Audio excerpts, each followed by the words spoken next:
Our next person on the list is also someone who's got some really good things to share that are upcoming. And that's Spencer Anderson, who heads up all of the engineering, infrastructure, road projects. And actually, Spencer, years ago, was the lead person for the county on developing our modifications at the county park, at the beach park. And I have to say, it's always been very good to work with him. So Spencer, are you up and ready to roll? I am. Can you hear me okay? We certainly can. All right, great. Thanks for having me tonight. As Catherine mentioned, my name is Spencer Anderson. I serve as your Public Works Director for Sarasota County. And just wanted to give you a brief update on some of the relatively major projects we have going on in the Key. And I've got about 8 things to review. And I know we've got a tight schedule, so I'll whip through them pretty quick. If you have any specific questions on these, and they're quick, you can maybe ask when I'm done, or if you need to reach out to me individually, please do that. I know Catherine has my contact information and can give that to you if need be. And Spencer, I would like to. You share? You need your screen? That would be great. Yes, ma'am. Okay. I got to go back participants. There you are. Share. Got it. Okay. Okay. Let's see. Should be up. All right. I think you can see the drawing on the screen. Wait a second. Did everybody see that yet? No? No, not yet. All right. Stop sharing. Oh, wait a minute. I've got to click one more button here. All right. Good. There, we should have it. Yep. Yes? Yep. You now got you it. Absolutely. Thank What you. do you see now? I see a lot of squiggly lines. Traffic circles. Okay, very good. I see it. All right, this is the intersection of Midnight Pass and Beach Road. The board approved us to work with the FDOT to incorporate a roundabout improvement at this intersection.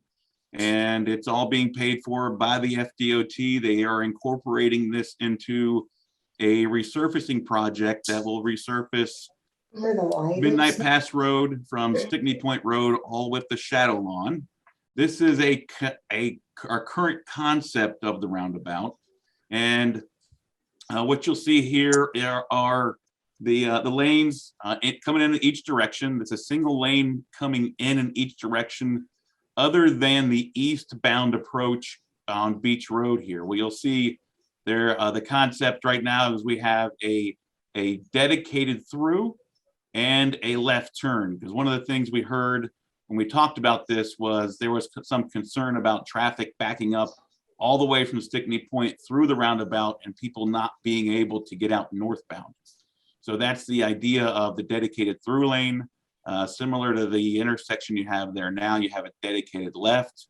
This would essentially serve in the same fashion that does, allowing both the through lane and the northbound left turn lane to come around the circle to go there. Timing on this is right now the plan is construction would start sometime in the spring of 2022 and go through probably about a year construction period. So like all the roundabouts you're seeing, if you visit downtown Sarasota, you'll see some similar construction and maintenance of traffic through that area. The next project is a drainage project that we are working on. We're currently bidding over near the intersection of Ocean Boulevard and Heigl Avenue. What that will do is this area right here around Banyan Place, these roads don't have a real positive outfall. They used to come out and have an outfall this way into Fiddler Bayou, but that has become so accreted over time that it just backs up in stages in these areas. We were able to obtain a grant from the Federal Emergency Management Association, our agency, sorry, to do a drainage improvement that will pop this water out onto Ocean Boulevard into that ditch system that's there. The ditches will be piped and then topped with a more shallow swale. That'll treat the surface runoff before it gets into the pipe system and then take it out to Heigl and then down to Lotus, where it'll pop off into the canal system back here. So it will be treated before it gets into the canal system and just provide a positive outfall for these residents in this general area. Construction timing on this one, we do have a bid opening scheduled for actually tomorrow. One of the concerns is that we may not have a lot of bidders on that. And one of the things may be concerning to the bidders is that we're proposing construction, kind of during the season, which isn't a good idea for that area, of course. So we may end up adjusting the construction schedule to get in the spring versus the fall winter season. That'd be late spring start, try to get towards the end of the school year, because we know it would impact also out of door academy and things to that effect. So stay tuned to that one. It's a big improvement, and we hope to have it done before the majority of rainy season starts next year for these residents, because they've been waiting a long time. Spencer, I do want Yes, to, ma'am. I do want to comment on that. So when you're finished, that's a real key. We're working on a canal regeneration project, and I'm really, Okay. I'm very concerned about where we are now with the canal water quality, and having something coming from another bayou into that canal makes me very concerned. Okay, so we'll come back to it later, but go ahead. Okay, good to hear. All right, the next one, let's see, we have the board approved us to move forward with some parking spaces out on Ocean Boulevard. This is out near or across from the Salty Dog, across from Whispering Sands. What I'm showing you here, this is Whispering Sands Drive and Avenue Milano. This is Ocean Boulevard, is the main part here. And these are the parking spaces that the current plan is showing. There are 22 spaces that are currently conceived. This is a draft. It's not a final plan by any means yet, but it's what we're looking at. The first place we were planning to start is on the south side of the road, and to get these smaller spaces in to get everybody accustomed to the construction. And then we would finish those, break for a week, and then start working on these. Now, the surface of these will be a pervious system, so we're not adding any additional impervious pavement to the area. And so there aren't any drainage concerns, so to speak, with the new spaces. We will be preserving some of the green space. Most of it will be replaced with the parking areas in here, but it does preserve absolutely the wide sidewalk that exists on both sides of the street and the lighting. We will be incorporating some electric vehicle charging stations here as well, in addition to a ADA spot. So timing on that, we will be getting started with that this fall. I don't have any specific dates on that for you yet. We're still trying to acquire the pervious system that'll go in. It'll look like large pavers that'll be in there, but they're very, very large thickness and width dimensions. They're not your typical pavers that you would walk on. All right, next is, we'll go with the parking lot that is planned for 6647 Midnight Pass. It's where the old sheriff's station used to be, where the water storage facility is. If you drove by it, you might just drive by it and never notice it's there, because it's hidden back in there. This parcel, this is a plan that's been approved through the building permits, and we will actually be getting back out. We did some preliminary work for grading and things to remove the old building and just get the project set up. But starting on Monday, you'll see some more construction activity back in this area. We are adding pervious area for the new parking spaces. The white surface you see here is the existing asphalt. We'll be adding to that with the pervious system to add the new parking spaces. There's a fence on both sides, landscaping, you can see in green. There'll be 2 ADA spots. And this will be like the rest of Midnight Pass Road south of Stickney Point. It'll be an on-demand trolley stop. So if people park here, they can get on. One of the things we are negotiating with the Chamber of Commerce is it to be a leased out to the Chamber of Commerce for chamber business. They would pay the county a respective monthly fee, And over time, that would be programmed out to either, pay back the county for the cost incurred, or just a normal fee that would be so equitable to other spots that we found around the county. That's planned to start construction on Monday, like I mentioned, and it shouldn't take all that long. It's not that much work, probably maybe 30 to 60 days before that's finished up. But at this point in time, I do not anticipate it to be open to the public because the lease with the chamber is looking fairly likely at this point in time. I'm glad you were able to, I'm sorry, this is Catherine. I don't know if you can see me. Yep. I just wanted to remind everybody, some of you may not have been involved in some of the neighborhood meetings that took place about a year and a half ago on the south end of Siesta Key, but many of the neighbors there were very worried. Right across the street, there's a lot of people that live there, and they actually have property that abuts getting onto the beach there. They were very worried that if this was opened up and people knew it was there, they would have people all through their yards, and they have children. It's a very congested area there. And so one of the things that was a nice trade-off was to, by saving public parking other places, the chamber thought they could use it for not only employee parking, but make sure it was safe and secured. And I believe that it will be. That's one of the other things that the neighbors were very worried about. So I just wanted you all to know, if you hadn't been part of those workshops, how that came about. Or valet parking.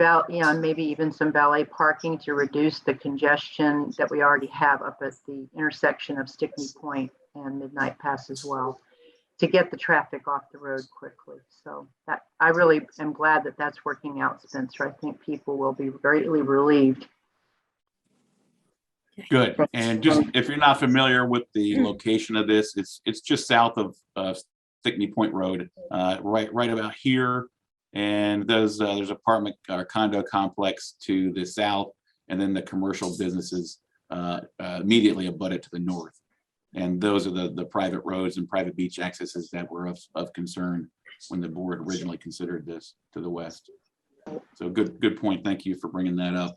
Yeah. The next is we are currently doing some minor stormwater drainage maintenance along Columbus Boulevard at Beach Road.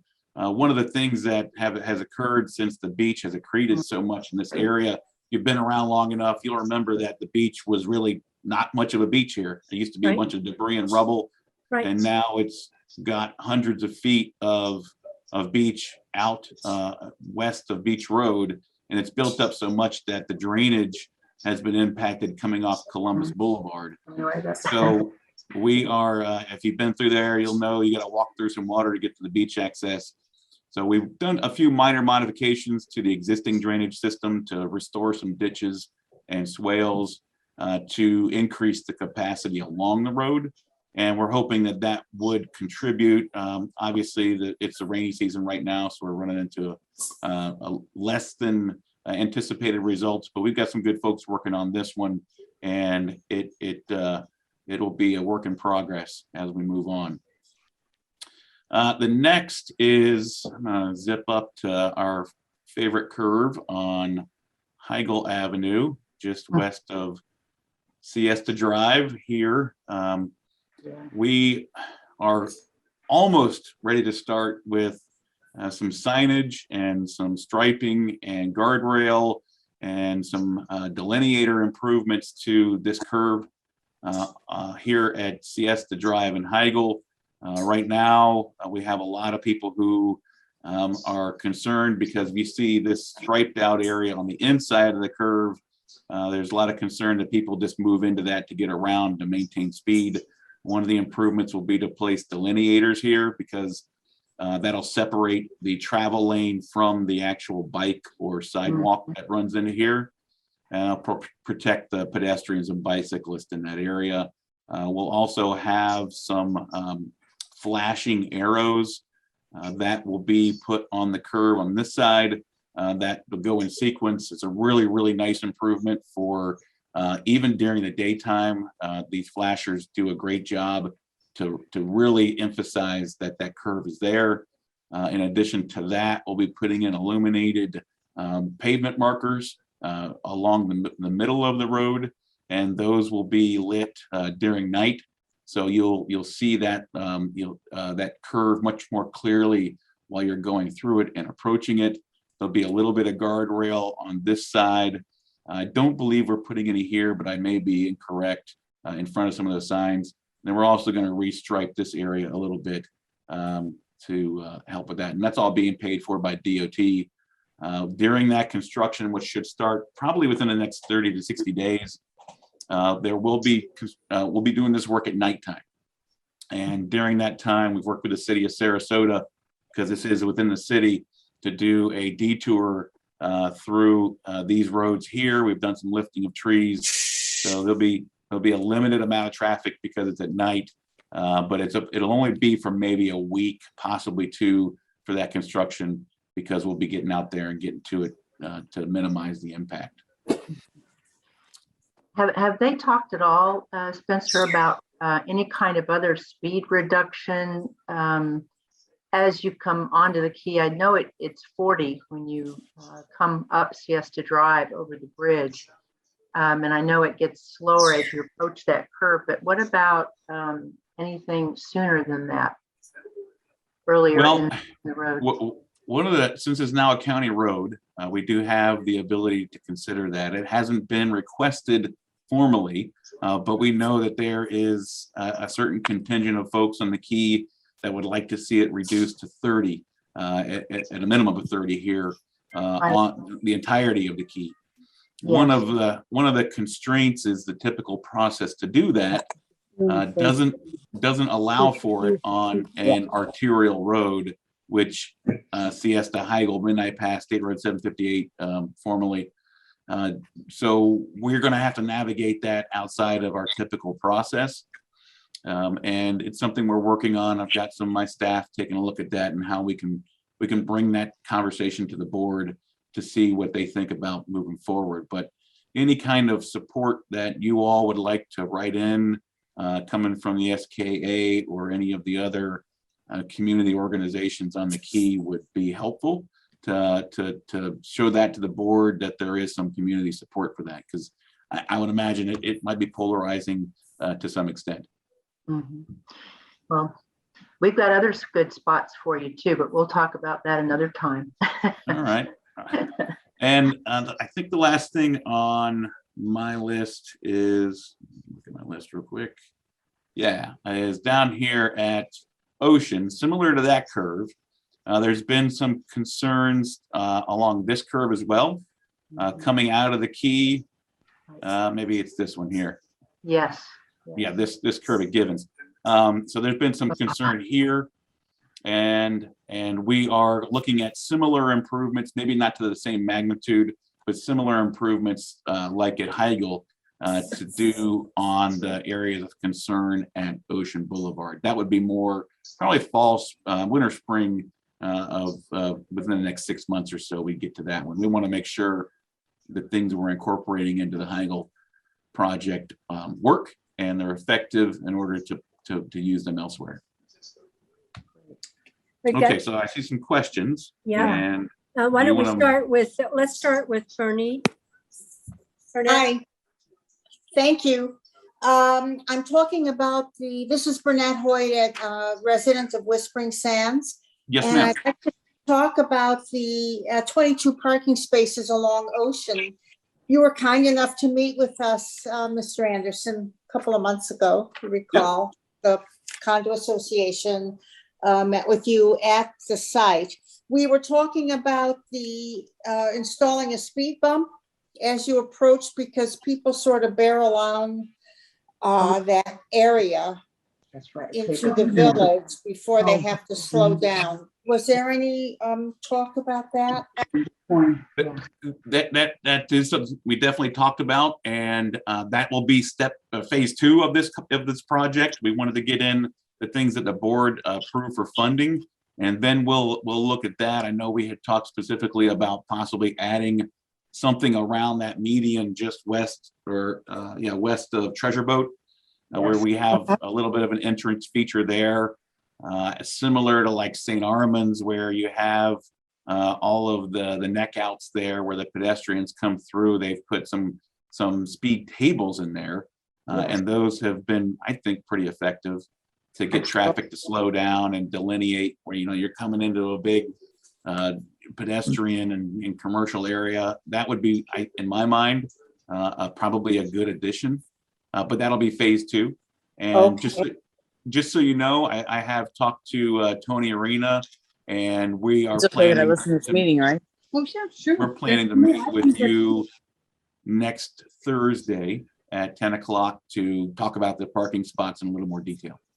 Okay, so that would include the stop signs we were talking about, because we couldn't, for Whispering Sands Drive to get out onto Ocean. We would need, I think, a 4-way stop. We talked about that. And the center truck lane, that is a delivery lane for Salty Dog and other commercial places. Is that going to be eliminated? That, No, ma'am, it'll remain. okay. It'll be eliminated while we're doing construction, but after construction, it'll be restored. Okay, we were also talking about landscaping, and I noticed in your schematic that there aren't as many trees as we hoped you were going to be able to save along Ocean. Yeah, I see the little green areas. Yeah, you know, when we looked more closely at this, there is somewhat of a buffer between the parking spots and the existing sidewalk. But when we looked at this, it originally had more like a sawtooth arrangement of curb. And, you know, after being more practical about how to build this system, that did not seem like a very practical constructible method. So it did eliminate some of those little corners or small triangles that would have been remained. But what we will do is make sure that we are able to preserve as much as possible. I don't know that the original drawing that was put forth by the chamber was all that realistic when you get down to actually building something. But we'll do our best to maintain what we can. And then we also did talk about Whispering Sands, if there was something that we could partner with to possibly add some vegetation on your properties, Right. that we could work on that as well. Yes, the kind of a hedge that would be high enough so that the the headlights wouldn't sweep across where the residents are. Yeah, I don't think that would be an issue with or without the vegetation, because you have that wall there. So that's something that we will discuss, eh? Absolutely. Okay, thank you. That's it. Yes, ma'am. Next, CFC, go ahead. Hi, it's Tracy. I had a question about the roundabout. Sure. I don't know if you can pull that up. I'm wondering how pedestrian traffic was factored into that, and if there are plans here for walking areas, biking areas, or anything of that nature, because this is a very congested part of I believe this is where the fire station is as well, correct? Right, that's in red, or the deeper purple here. Okay. Over here is the new fire station. And absolutely, the pedestrians will be accommodated at every approach. Right now, the plan is to have activated crosswalks in those areas with the rapid rectangular flashing beacons. You know, some of the larger areas where they have higher speeds, they put in what's called a hawk signal. And I think maybe the last time I spoke with you all, that was one of the things we talked about possibly adding.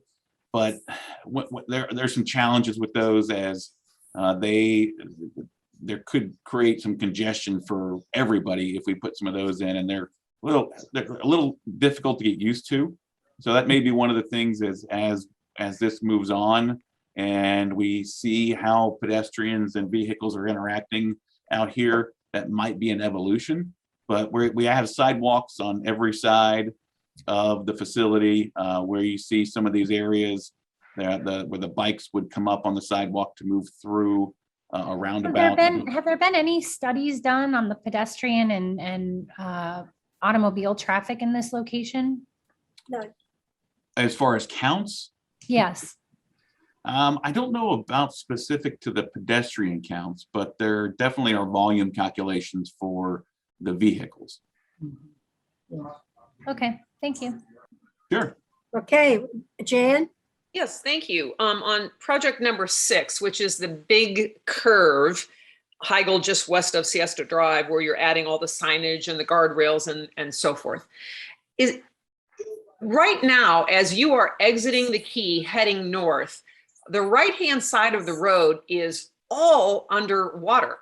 Yeah, So it is, right. I do appreciate that you're going to be trying to put add the lines there, but right now what is happening is as you're driving in your car, the water is actually in the car lane.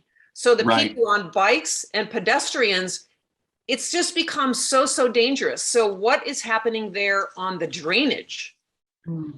Great question. And I noticed the same thing going in and out of the key. And we've been looking at that, and it seems that there is some drainage infrastructure in that area that is just not either clogged up or it's not operating correctly. So part of the project, if not before then, our folks will be getting in there to correct whatever is going wrong with that area, because that hasn't been a long-standing issue. I haven't seen that for not since probably the last 18 months or so. Water backing up in there. So we'll make sure that gets corrected as well. And a very quick follow-up to that, and this relates again to biking and pedestrian safety, particularly along Midnight Pass is very popular for walkers and so forth. Is there a periodic maintenance that occurs that takes out all of the overgrowth in the walking area, which when it comes into the walking area, then people walk out in the road, same with their bikes. How often does that occur? Well, it should occur probably annually, if not more frequently, depending on the rate of vegetation growth. The county actually hasn't started maintaining these roads yet. It's still under FDOT maintenance based on the agreement we did with the road transfer. The official transfer of maintenance will happen when they begin construction on River Road. That hasn't happened yet. It should happen probably before the end of the year. And once that occurs, the county will definitely take a look at that and do some more prescribed maintenance. That's been a long-standing concern with the maintenance, not just on this part of Midnight Pass, but down south of Stickney Point as well. Thank you. Okay. Anybody else? Next up is Phil. Thank you. Can you go back to the where you were going to run the drainage off of the lagoon into the canal? I think Yes, that sir. was the second one. Yep. This guy here. Yeah, where's the Diana lagoon?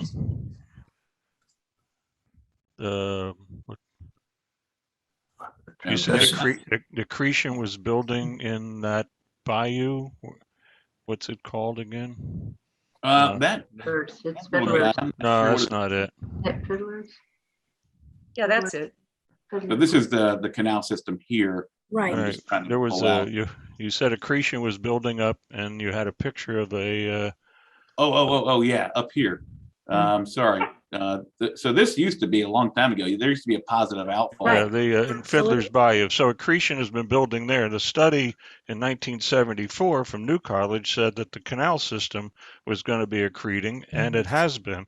So why can't you just remove the accretion in that Fiddler Bayou back to 1974 levels and just start draining it into there again? I don't know if we actually looked at that, but some of the environmental impacts with it being wetlands and things to that effect, this was the best alternative for resolving the drainage issue. It's just going to increase the accretion into the canal system then over the next 20 years. Well, we hope that it would be minimal, if any, as the system that we're building does have sumps in it to collect sediment. It also has a treatment system. It's not just going to be water going into a pipe and then out to the bayou. It does go through a surface swale, and then it drains into the pipe through a medium, and then goes and as a treated way out to the canal system. Well, there's things in the tires and the brake linings and everything else that goes in as a ditch and drain technique that's been 100 years in Florida. So why can't you get a permit to drain the accretion in Fiddler Bayou? I believe the environmental issues and permitting issues would be prohibitive on that. Well, that needs to be addressed, in my opinion. And I will just add to that. One of the things, Spencer, we're doing is we're trying to bring the Grand Canal back.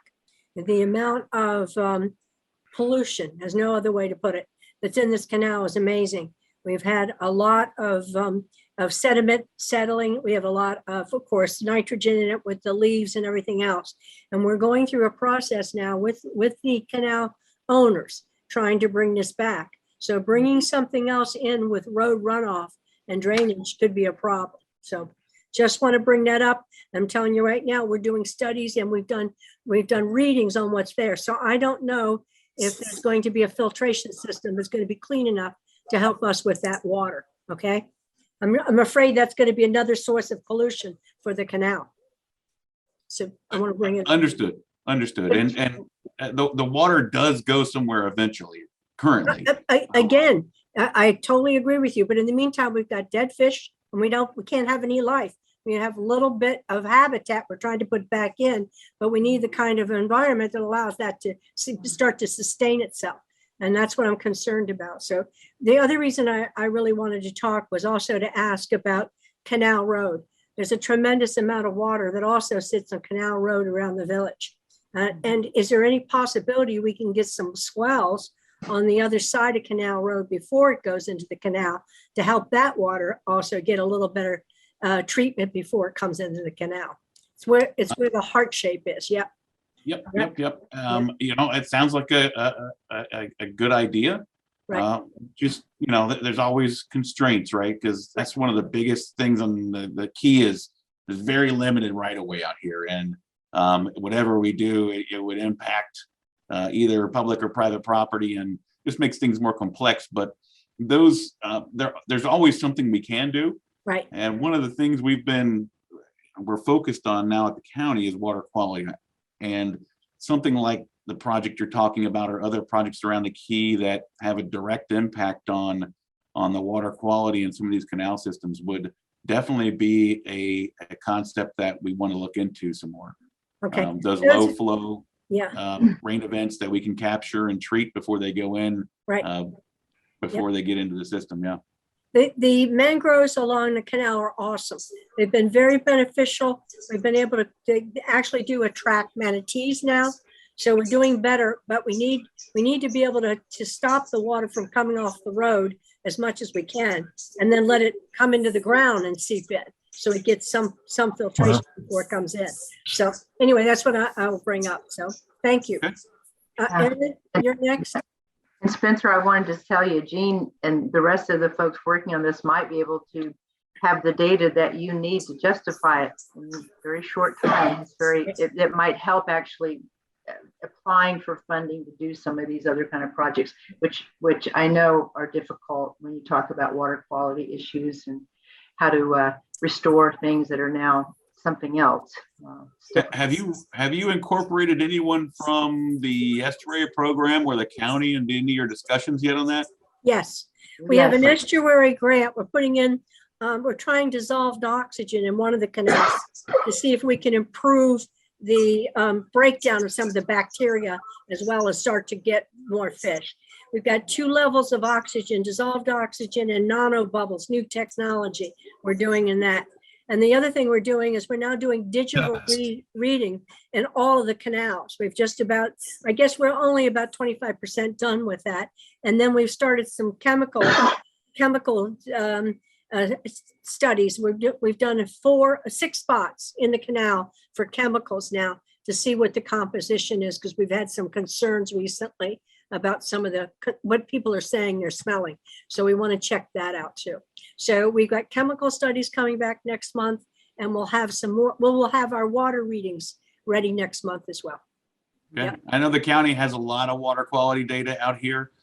If you're interested in seeing that, the water atlas for Sarasota County, you can find it on there. You'll have monitoring stations and data going back years. Yep, So they've asked us to start contributing to that, but we'll have to see. We have to get a little more labor, and then we'll be able to start contributing to that in the form they're looking for. So, The county Right. hasn't studied it since 2016, so we are updating it. Yeah. Good, good. All right. really And I know some of my folks would be thrilled to be a partner with you on some of those efforts. So don't hesitate to reach out to me and my stormwater division manager, Amanda Boone. She is very, very thrilled about and excited about some. of these- absolutely. And we're working with her, and we'll be presenting at the commission meeting for the grant. We're looking at doing some things with Habitat, and Amanda's been looking at our proposals. These people are so verbal. Or both. Good. I do have Erin has been another one that had her hand up. So Erin, want to go next? Hi, thank you. I have a question about something that I noticed. It's not on the key, but it's at the southern approach to the key. Okay. Can you tell me what's going on with Stickney Point between US 41 and Midnight Pass? Over the last several weeks, they've removed all but a very small portion of all the landscaping in the boulevard. And it looks like they're putting in new curbs and maybe some turnarounds. But my big concern is whether or not landscaping materials are going to be replaced. You know what? I will have to find out and get back to you on that. I don't. Because I tell you, don't when know you it. approach the key from 41, US 41, and you're going down Stickney Point, all you see now is concrete. Concrete all the way. And Huh. you don't see any of the Besides, too. beautiful vegetation, the palm trees. And I think we need a nice, beautiful approach to the key. Agree. Can I help you on that? Bob has some information for you, Spencer. Okay, thank you. Spencer, the work that's going on there is work by Benderson Corporation associated with the promenade. And they are paying to have the median changed so that it can have a traffic light installed at Avenue B and C. Mm-hmm. And to do that, they had to change all the medians in there to move the, so that comes from, Okay, somebody go on mute. have the crossovers that come from the, like Carrabba's into Right. there. They're changing all that. And so it's going to be on for a while. And when it's done, it'll be a traffic light and a cut-through, a new cut-through to Avenue B and C. I have to say that the FDOT approved it, but it's on appeal. And it's possible it would get reversed because there's not enough distance really between 41 and the bridge to install a traffic light. And so Benderson said they wanted to go ahead and do it, but they said that they would have to take it out if it gets overruled and restore it back the way it was.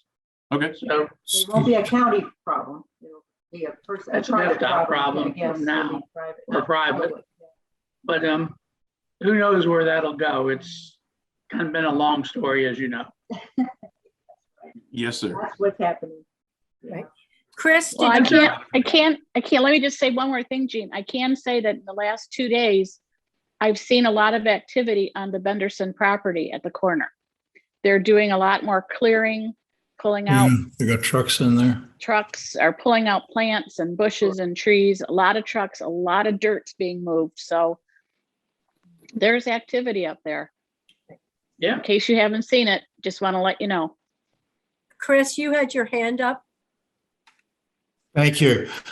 Spencer, thanks for the update. That's great. This may or may not be in your domain, but I have two questions. The first one, if we're tearing out green belts to put in more parking, why are we not charging for parking at Siesta Beach in the parking lot? This has been discussed for years and somehow it just disappeared. If we charge for parking, some people would take a bus and it would solve half the congestion that we're spending money to solve instead of collecting money. Right. And I think there's a ton of revenue models out here that the county could capitalize on to manage congestion possibly. But the paid parking, like you said, it's been talked about for eons. And there hasn't been a county commission yet that's took action on it. But it's always a conversation point. I know that the private lots that operate around the key are charging pretty substantial rates per day. And they aren't going to be charged, right now, Sarasota County doesn't have any paid parking in the unincorporated portions of the county. That's pretty unique. And it's not something the county commissions wanted to change yet. The EV spots may be paid if they want to charge there, but that's the only type of revenue generating. I don't know, it's not even revenue, but it's not profit, it's revenue. But that there isn't a measure or a means to do paid parking for those spots yet. It's interesting. Okay. I did not know it was countywide. That's interesting. I hadn't thought about that. I guess- it is. I guess, Catherine, I guess we need to look at somehow reinvigorating that. And the county doesn't seem to ever want to talk to us about issues that matter because they can't discuss them, which is really bizarre. The other question I have, can help me, is there any aesthetic quality control over what you do? I drive down Longboat Key. I see green belts, I see golf courses, I see well manicured lawns, I see almost no signage.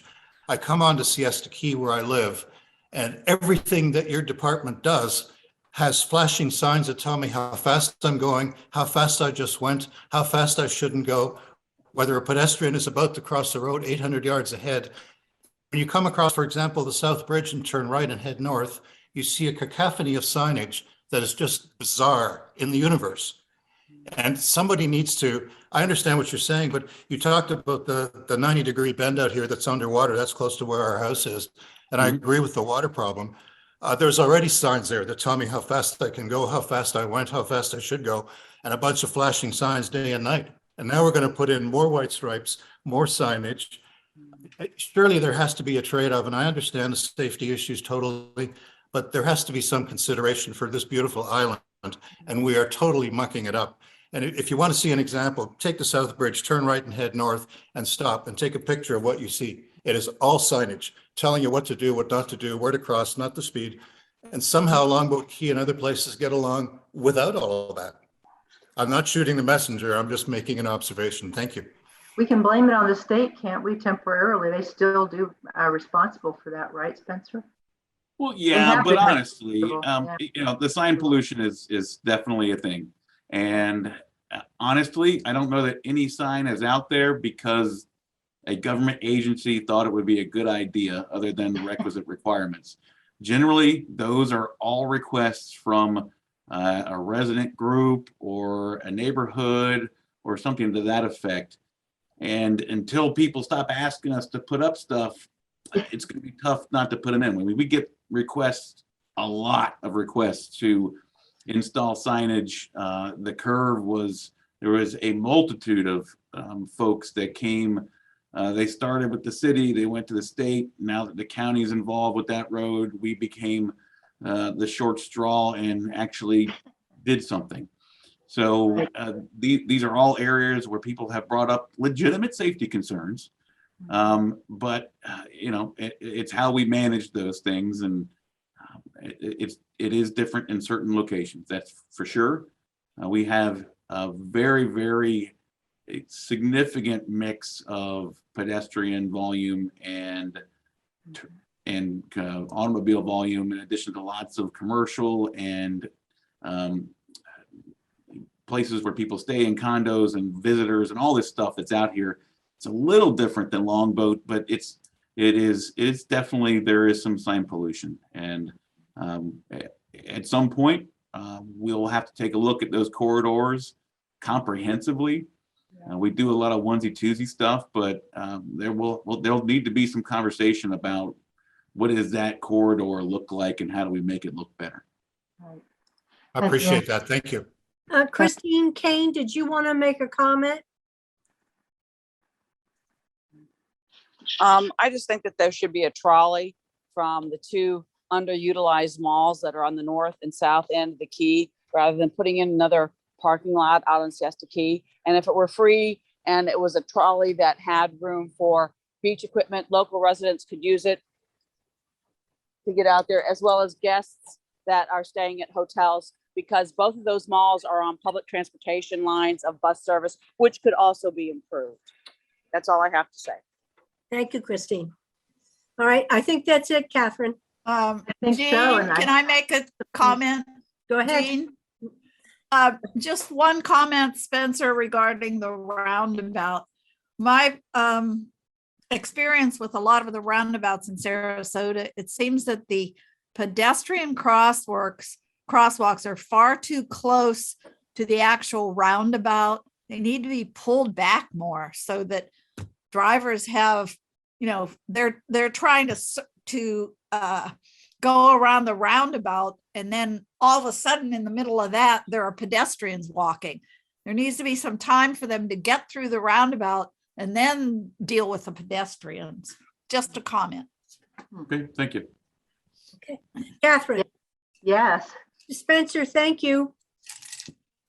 Yeah, I Okay, guess thank we're you. good. And thank you so much for being with us and staying as long as you have. I know after a long day, but I really appreciate the other information that you shared with us earlier. And I know we can always get in touch with you. So thank you, Spencer. Absolutely. Very Y'all much. have a great evening. Thank you so much.